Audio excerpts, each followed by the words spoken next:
साल के बाद आप कह रहे हैं ठीक है, अम्बेडकर जी का आप सम्मान कर रहे हैं। ठीक है आकाश यादव जी, मैं आ रहा हूं आपके पास। विक्रमजीत पासी जुड़ गए हमारे साथ, स्पोक पर्सन है आम आदमी पार्टी के।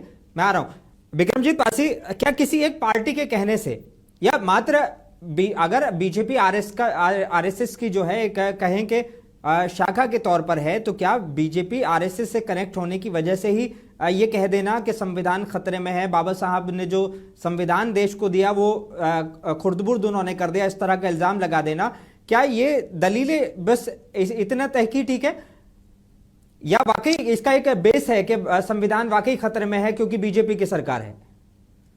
देखिए, आप सबको मैं नमस्कार करते हुए एक बात कहूंगा कि जो ये निरंकुश सत्ता की लालसा है, ये दोनों पार्टियों ने जो अब तक किया है और बीजेपी भी कर रही है, जो वो निरंकुश सत्ता चाहती है, वन पार्टी सिस्टम की तरफ ले जाना चाहती है, जो फेडरलिज्म हमारे संविधान की आत्मा है उस तक को तोड़ना चाहती है।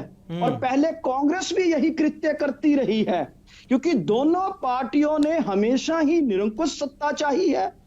दोनों पार्टियों ने अपने मन मुताबिक, अपनी जरूरत के मुताबिक संविधान को यूज भी किया और संविधान की आत्मा को चोट पहुंचाने का कार्य भी किया, जो आज बीजेपी भी कर रही है। इसलिए कहा जाता है संविधान खतरे में है। मैं इसकी कुछ एग्जांपल्स देता हूं।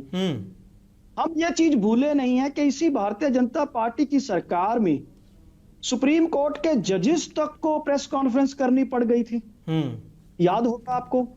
अब अगर कांग्रेस इस चीज को उठाती है तो ये कांग्रेस थी जिसने लगातार विरोधी पार्टियों की सरकारों को तोड़ा जब ये केंद्र में सत्ता में आते थे, और वही कुछ फिर बीजेपी ने किया। तो सुप्रीम कोर्ट को बोमई जी के केस में जजमेंट देनी पड़ी और इसके ऊपर जो निरंकुशता थी उसके ऊपर एक गतिरोध लगाया कि आप ऐसे नहीं तोड़ सकते हुए चुनी सरकारों को। अब दूसरी बात, मेरे एक भाजपा के माननीय प्रवक्ता सोशलिज्म शब्द के ऊपर इन्होंने क्वेश्चन उठाया। हमारे संविधान में क्या कहा गया है कि India is a sovereign socialist secular democratic Republic. अब आप कहते हो कि सोशल जो वर्ड है सोशलिस्ट ये बाद में आया, लेकिन जो जितनी बड़ी हमारे देश की आबादी है, विभिन्नताओं वाला हमारा देश है, अलग अलग धर्म जात, हर 50 किलोमीटर पे तो हमारा पानी और बोली बदल जाती है। तो आप इसको सोशलिज्म के बगैर कैसे चला सकते हो? अगर आप पूरी तरह से निरंकुश कॉरपोरेट को कर दोगे, पूंजीवाद को कर दोगे, समाजवाद को बिल्कुल इग्नोर ही कर दोगे तो कैसे चला लोगे? इसी तरह फेडरलिज्म है, अलग अलग जात धर्म के लोग, हमें फूलों का गुलदस्ता है हमारा देश। देखिए, बिल्कुल सेंटर मजबूत होना चाहिए और देश तभी बचता है अगर हमारा सेंटर भी मजबूत है, पर साथ के साथ हमारे राज्य भी मजबूत रहने।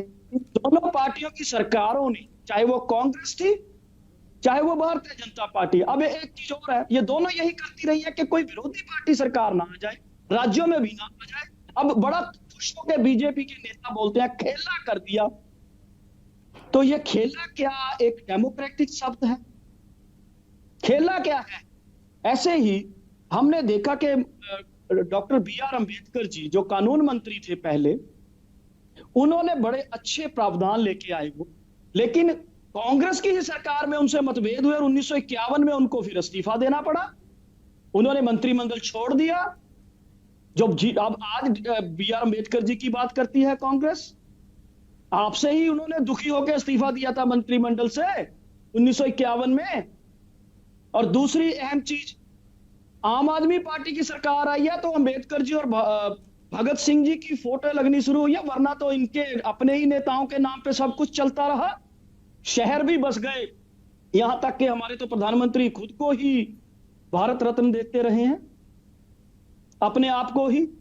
तो ये संविधान की बात करते हैं दोनों पार्टी। अब बीजेपी के ऊपर आता हूं, इन्होंने अब आधार अधिनियम लेके आए थे सुप्रीम कोर्ट को, उसकी वो प्रोविजन स्ट्रक ऑफ करनी पड़ी जिसमें निजी हाथों में गोपनीय जानकारी जा रही थी। शायद ये भूल गए होंगे, 2018 का फैसला है।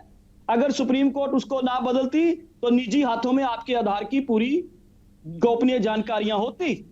सीएए पे क्वेश्चन उठता है, वो विचार का विषय है। दोनों तरफों की बात जो है वो देखनी चाहिए, सुननी चाहिए। एक तरफा बीजेपी को भी फैसला नहीं लेना चाहिए।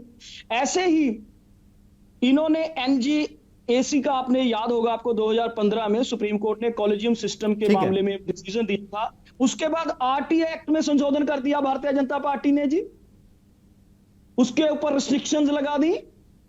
आपको ये चीजें याद रखनी चाहिए कि भारतीय जनता पार्टी भी सिर्फ उन प्रोविजंस के ऊपर तो फायदा लेगी जो इनके हक में जा रही हैं, जिनका इस्तेमाल कर सकते हैं। अदरवाइज जहां इनको सत्ता का खेल खेलना है वहां पे ये संविधान की आत्मा को कुचलने का काम भी करते हैं। अब मैं इनसे एक चीज सवाल पूछना चाहता हूं भारतीय जनता पार्टी से, जब चंडीगढ़ का मेयर इलेक्शन डकैती करके लूटा था, क्या वो संविधान के अनुरूप था?